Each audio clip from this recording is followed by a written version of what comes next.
हर हर नर्मदे, गुरु कृपा ही केवलम। नर्मदा परिक्रमा के एपिसोड में हम देख रहे थे गुरुजी मांडव नामक स्थान पे थे और उस जगह के महत्व। तो चलिए फिर क्या हुआ, गुरु परमहंस ज्ञानानंद महाराज जी के नर्मदा परिक्रमा के अनुभव सुन लेते। इस नए एपिसोड में नए अंदाज के साथ नए घटना सुन लेते उनके मुँह से।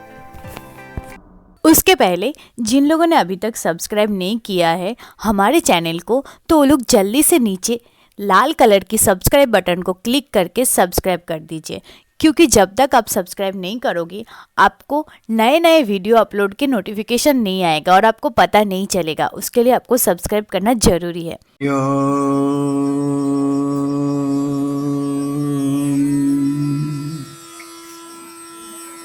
हरि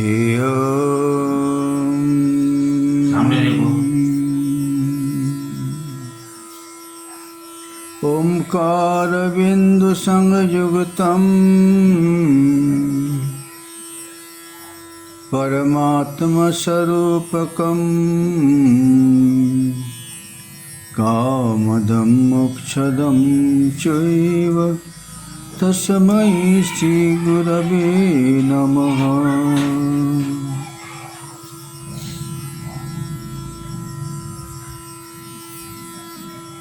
माँ नर्मदा जी के असीम कृपा से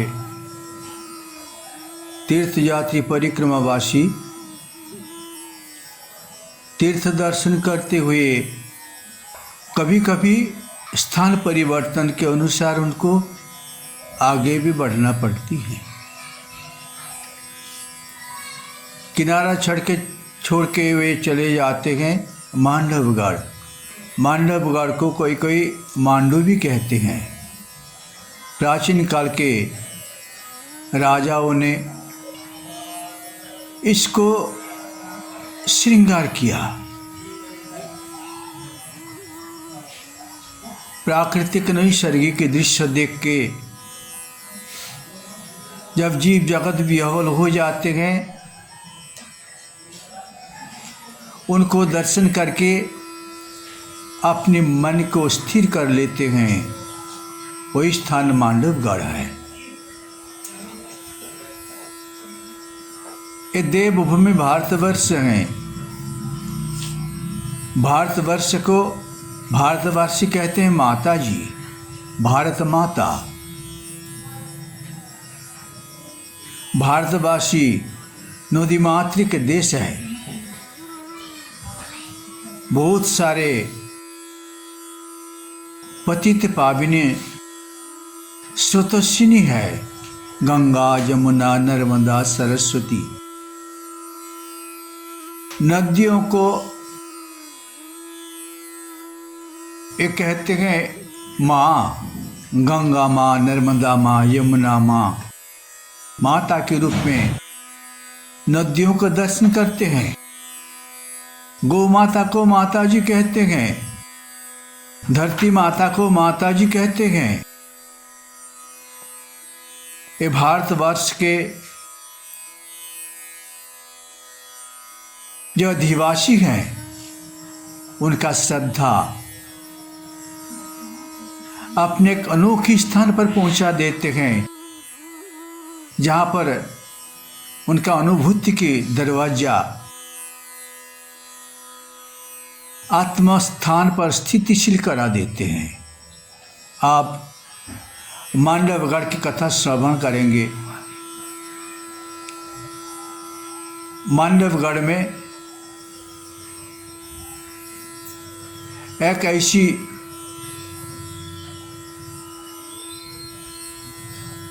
भारतवर्ष के नारी के चरित्र श्रवण करेंगे।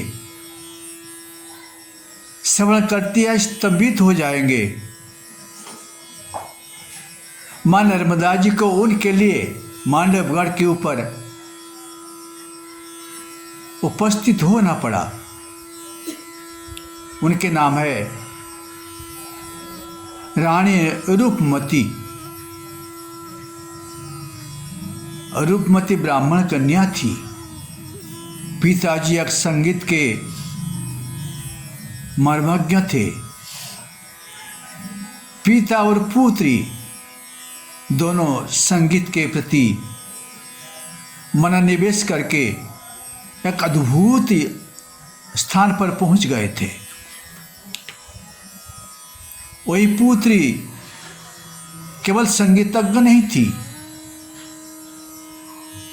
भगवान के प्रति भक्ति करना तथा मां नर्मदा जी के प्रति उनका गंभीर श्रद्धा थी। ऐसी श्रद्धा जब तक मां नर्मदा जी को दर्शन नहीं करेंगे तब तक जलपान करना, अन्न ग्रहण करना नहीं करती थी। तो प्रतिदिन मां नर्मदा जी को दर्शन करना मांडवगढ़ के ऊपर से ही करीब 13-14 किलोमीटर रास्ता, वहीं से दर्शन करके जलपान करना। लेकिन भक्ति की ऐसी शक्ति होती है जिस शक्ति के द्वारा भक्त वत्सल भगवान भक्तों के अधीन हो जाते हैं, भक्तों के बोझ सारे मस्तक पर उठा लेते हैं। श्रीमद् भगवद गीता जी में भगवान जी कहते हैं, अनन्नाश्चिन्तयन्तमं ये जना पर्युपासते तेषां नित्यभियुक्तानां योगक्षेमं वहाम्यहम्। जो अनन्य चिंतन से मेरा भक्ति करता है, मैं सारे उनका योग और क्षेम वहन करता हूं। तो ये प्रमाण रूपमती रानी के जीवन में आप पाएंगे। रूपमती माई मांडवगढ़ के ऊपर से ही दर्शन करती थी, मां नर्मदा जी से प्रार्थना करती थी। हर रोज प्रकृति के परिवर्तन के अनुसार कभी कभी दर्शन नहीं होने से बहुत तरसती थी।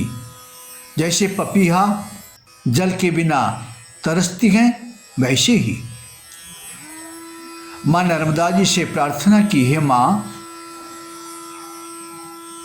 कभी कभी प्रकृति कोहरा से भर जाए, बदल से छा जाए, सूर्य भगवान की किरण भी कभी कभी बदल से ढांक लें, तब क्या होगा।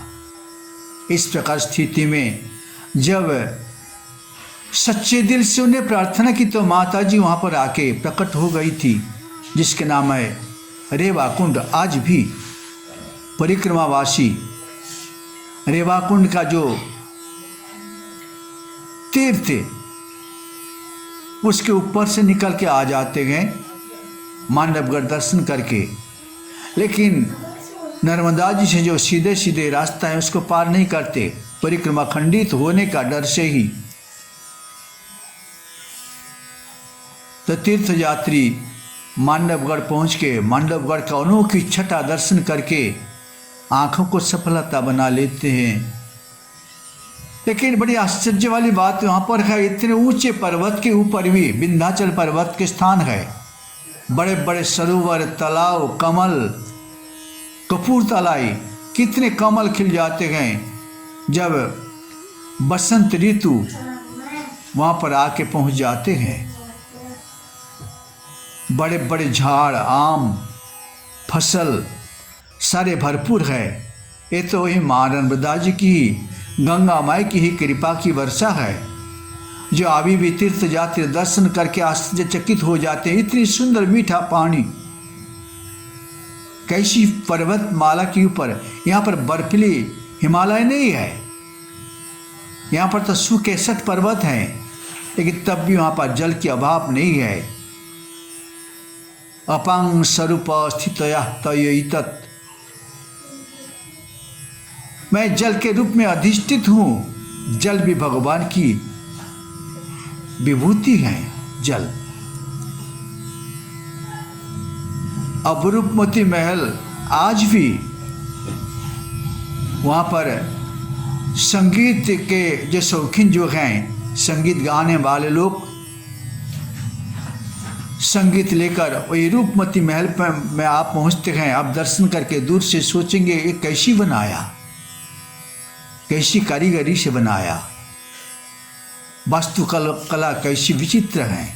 अभी भी वो दर्शन करेंगे अपने नेत्र मार्ग को सफल बनाएंगे। लेकिन प्रकृति के नियम है परिवर्तनशील, बनना और मिटाना। कितनों मिट रहे गए, कितनों बन रहे गए। और रूपमती महल अभी भी गए, रेवा कुंड अभी भी गए। तीर्थ यात्री वहाँ से उतरने लगते हैं। नर्मदा माई को जय जयकार देते हुए, रेवा कुंड का जल आचमन करते हुए कदम बढ़ाते हैं पर्वत शिखर के ऊपर। रास्ते के बायां बाजू आकाश चुंबी रूपमती महल। आज भी संगीत के मूर्छना जगतवासी को ये सूचना देते गए। संगीत की लहरी ओमकार बिंदु संयुक्तम। जो ओंकार नाद अभी भी तरंगायित हैं, सुनने वाले लोग श्रवण करते हैं। अपने भीतर विजयी कन्हैया के वंश की आवाज जगत व्यापी व्याप्त हैं। सुनने वाले लोग आज भी बंसी बज रही हैं कन्हैया का, सुनने वाले लोग सुनते हैं। लेकिन उतरना बड़ी सरल बात नहीं है। इतने ऊंचे पर्वत के ऊपर से नीचे उतरना है। ऊपर से आप देखेंगे आपका दिल का धड़कन शुरू हो जाएगा। जो असमर्थ लोग हैं वो डर जाते हैं, कैसी उतरूं, इतने बड़े पहाड़ी की चोटी से दीवार जैसे खड़े हैं। लेकिन वर्तमान पहले जैसे नहीं है। वर्तमान समय कहीं कहीं अपनी रास्ता बनाया, छोटे छोटे रास्ता, केवल पगडंडी ही है, गड़वाट तक है ही नहीं। धीरे धीरे कदम बढ़ाते हुए, जय जयकार देते हुए, सर्वत्र मैं ही रक्षा करता हूँ। जैसे प्रहलाद जी को उनके पिताजी ने कितने उनको कष्ट पहुंचाया था, मार डालने के लिए अपने पुत्र होते हुए भी जब स्वार्थ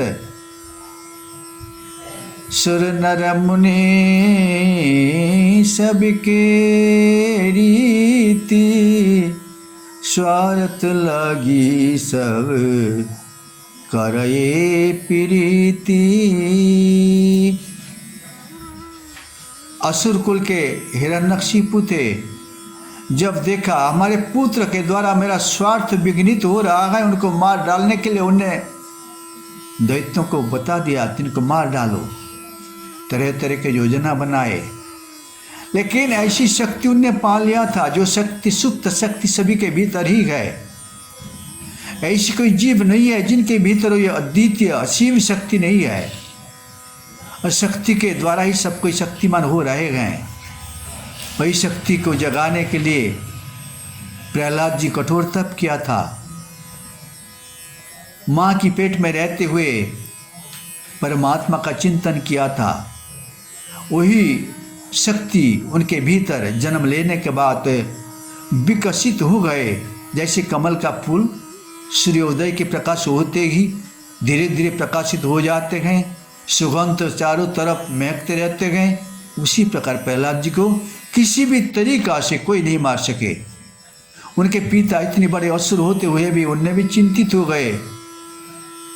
उनको ऐसी शक्ति कहाँ से मिला है, इसका दाता कौन है?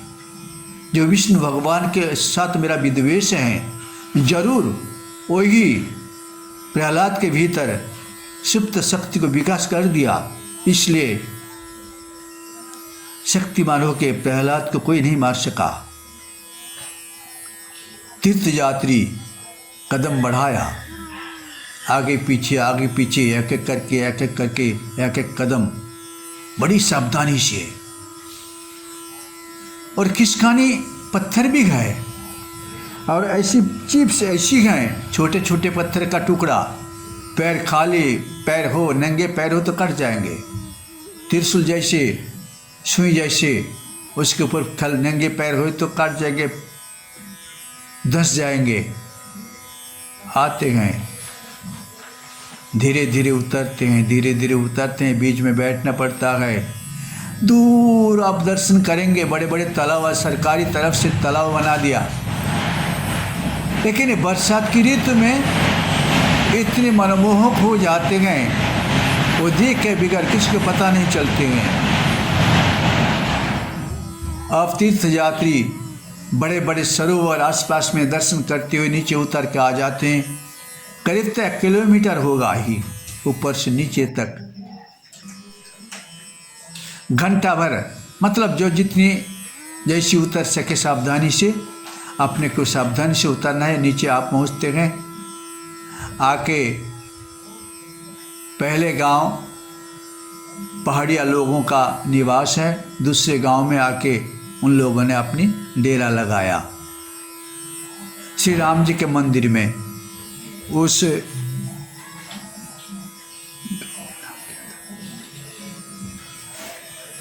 श्री राम जी के मंदिर है, हनुमान जी के मंदिर है, अन्न क्षेत्र लगा हुआ है।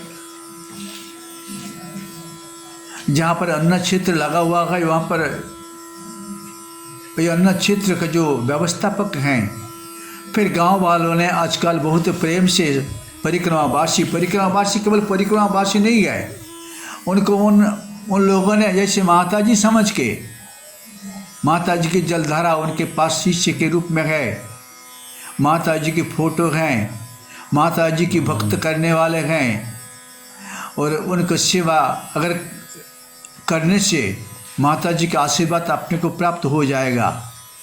जैसे हरि भक्त का सेवा करने से हरि का ही प्रीति उत्पादन होता है, इसी प्रकार माता जी की प्रीति उत्पादन माता जी के भक्तों के करने से ही मिल जाती है। बड़े प्यार से भोजन प्रसाद